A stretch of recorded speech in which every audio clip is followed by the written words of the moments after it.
Folks, welcome back to a Trainwreck exclusive.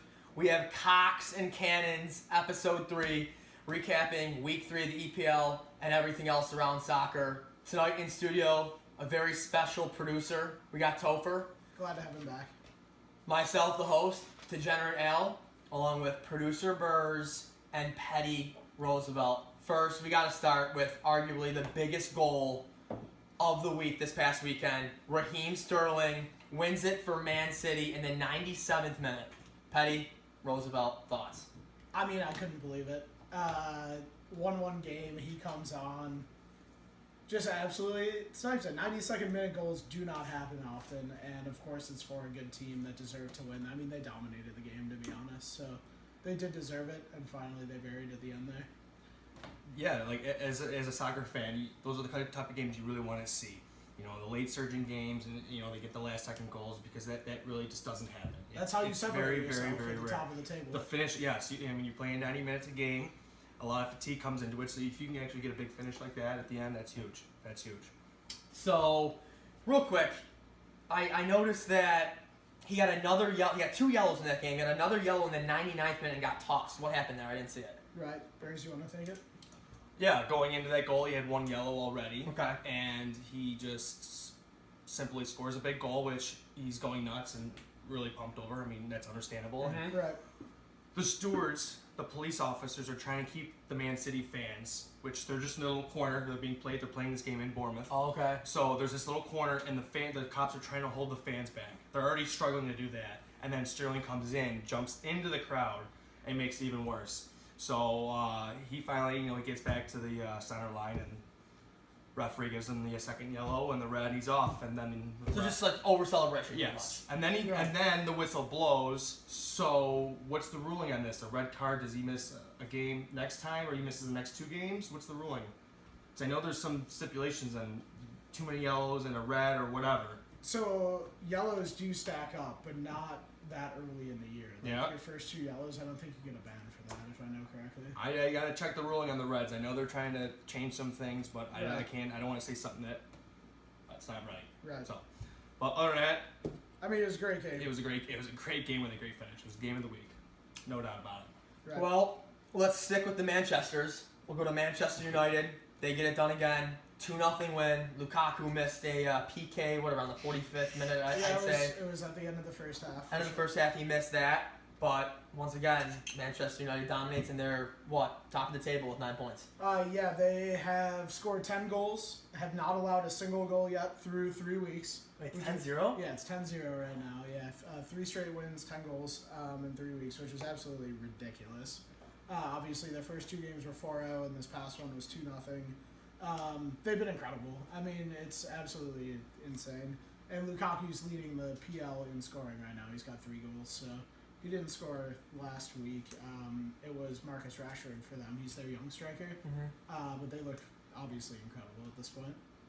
So before we get to your Cocks and Cannons, we got to talk about Huddersfield. And I know Topher's a big fan.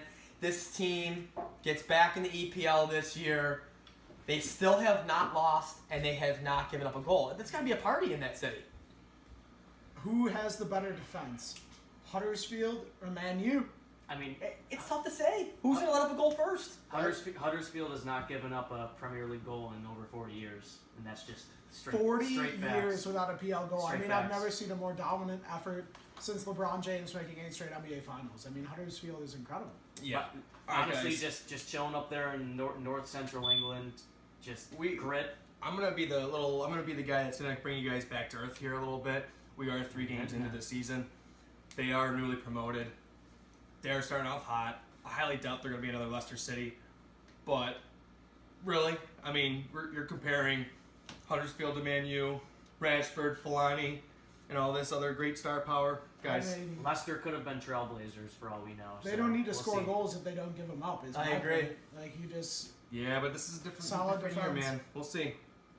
All right, so let's get to what is typically a lock every week, and that is Liverpool and the over. Sorry, Petty Roosevelt. Hate to sting you on that one, but That's okay. I don't know what happened to that one. You can explain it, but a 4-0 dominating win by Liverpool. Yeah, I mean, going into the game, they announce the lineup. Every single game gets their lineup announced an hour before the game, and Arsenal comes out with 3 defense, 2 wing back, and a backup striker instead of Alexander Lacazette. So there were some concerns going in, and you could tell right off the bat Arsenal was playing flat, and you can't do that playing in Anfield, which is Liverpool's home stadium. No. I mean, this early in the year, playing that good of a team, I mean, you can't pull some bullshit like that, putting that lineup out.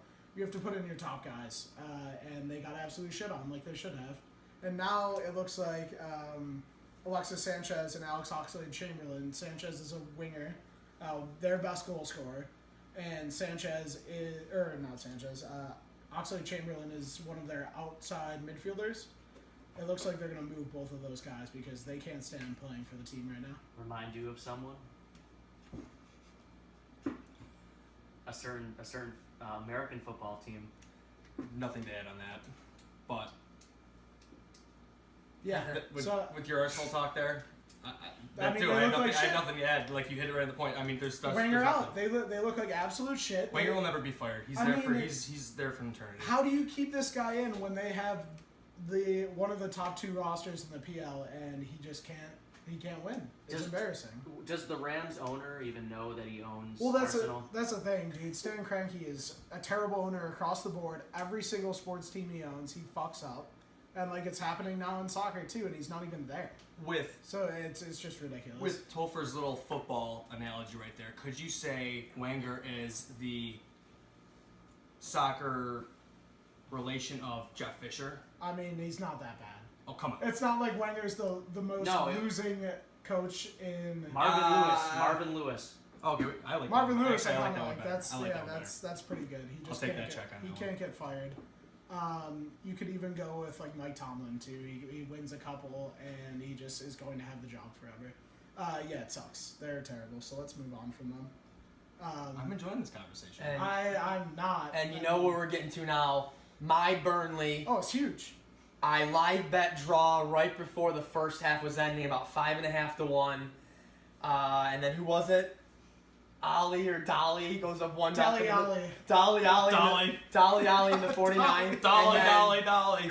And then my favorite, Wood, ties it for Burnley in the 92nd. They get the draw on the road. A massive. That's a win for them. I mean, to get that done. Burnley was the biggest dog of the week.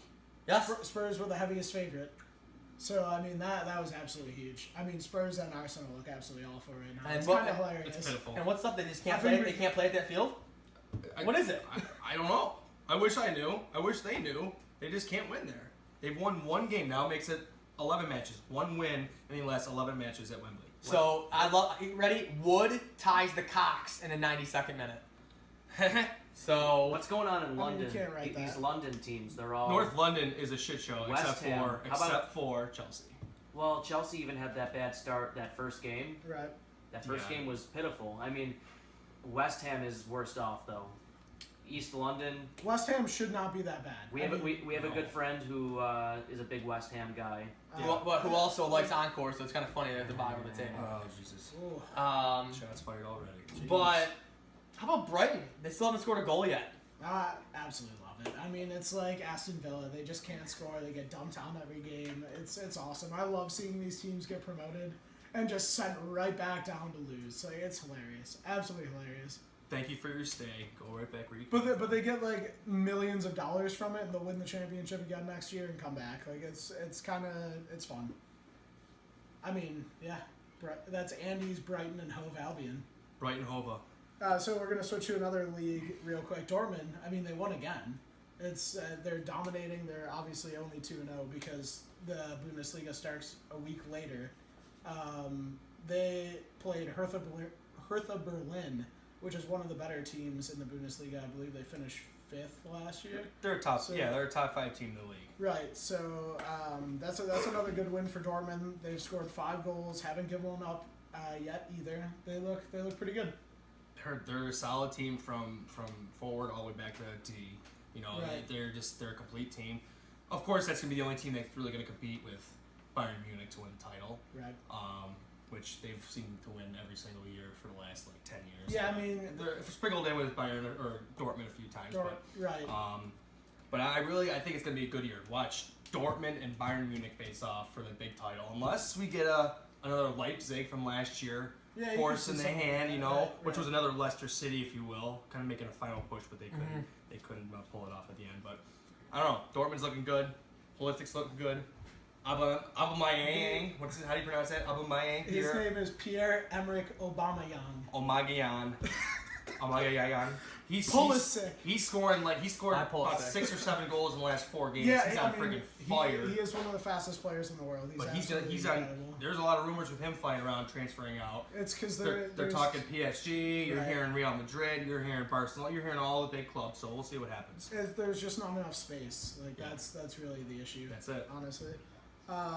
But the biggest news of the week by far, USA Soccer is back. All of Europe is on an international break, and we have USA Costa Rica Friday 6:30 p.m. Absolutely massive game. Works, local businesses are shutting down early that day. It's Right. Labor Day weekend, or it could be Memorial Day weekend on Twitter. But yeah, like you said, very, very big game. 6:30 Friday in New York, Red Bull Arena. People will be filing into Mesquite.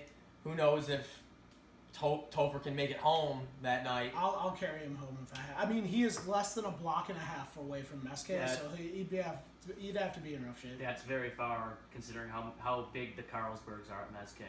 Yeah, I mean, you're not wrong. They We serve might- you half liters. We need to start getting live shows there, honestly. Right. 'Cause that place is just, Right, so they treat you well. the reason this game is so big is that Costa Rica is one spot above USA in the World Cup qualifying rankings.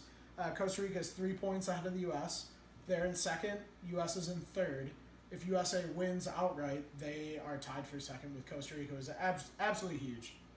So, I mean, this game is massive. Costa Rica has are 3-1-1 in their last 5 against the U.S., so they have our number. But we have the last win against them, a 2-0 win. So And Bruce Arena does not lose. right, well, yeah, Knock on yeah. I wood. don't want to say that. Knock on wood. His best defenseman is out, John Brooks. Yeah. He has a bad thigh injury. He's going to be out for 3 months, which is terrible timing because these are the biggest games for USA Soccer now. So that's really going to hurt. But I really think the key for this game is finding a way to score on Keylor Navas. He is by far the best goalie in CONCACAF. He plays for Real Madrid, obviously the best team in the world, and it's going to be tough. So Is they he the have to goalie find who a way. carried them in the World Cup a couple years ago? Keylor Navas? Yeah. Yeah. Costa Rica, they made it to like the quarterfinals or something strictly because of him, really. Right, exactly. He's an absolute monster. He is easily one of the best goalies in the world, so it's going to be tough for the U.S. But they have the firepower. Their forwards are healthy.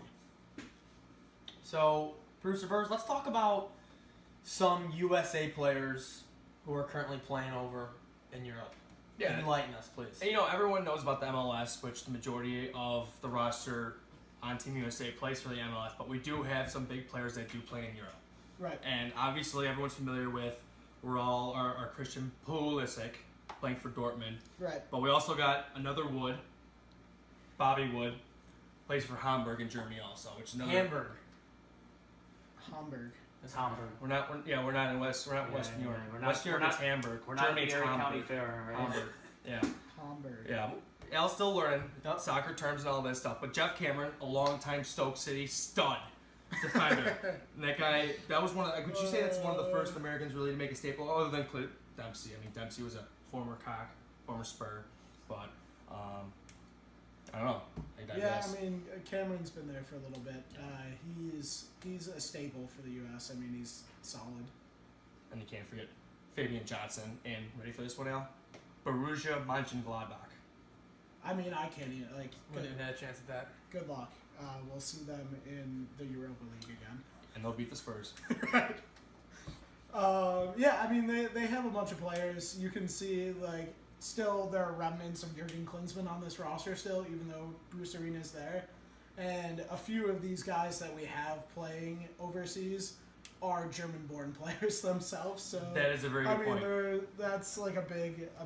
Born on some U.S. air base in the middle of Berlin or something. And Right, exactly. Yeah, you're right. So before we end the show, Petty Roosevelt, producer Bers, any big matchups next week? You said it's a bye, so there's nothing really. So how it works is whenever there's World Cup qualifying, all of the leagues go on international leave.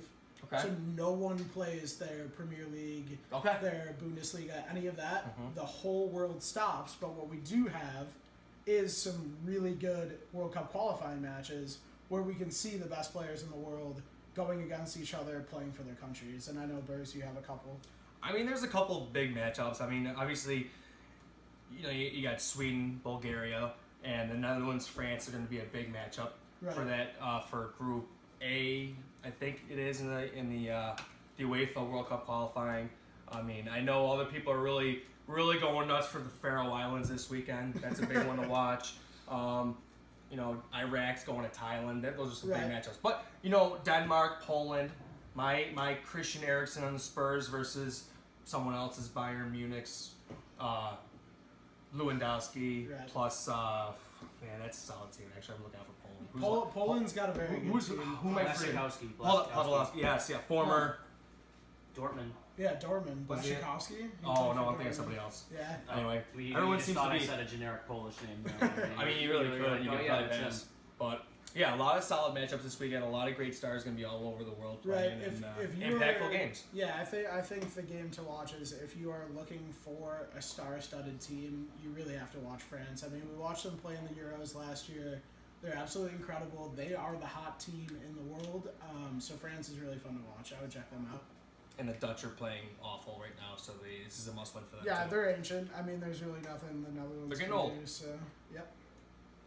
So as Petty said, the whole world stops this weekend, but this train doesn't. Thank you for joining us. Episode 3 of Cocks and Cannons. Good night now. Good job. Perfect. That was perfect. Bers, come render this. Great work. Come render this. Great work.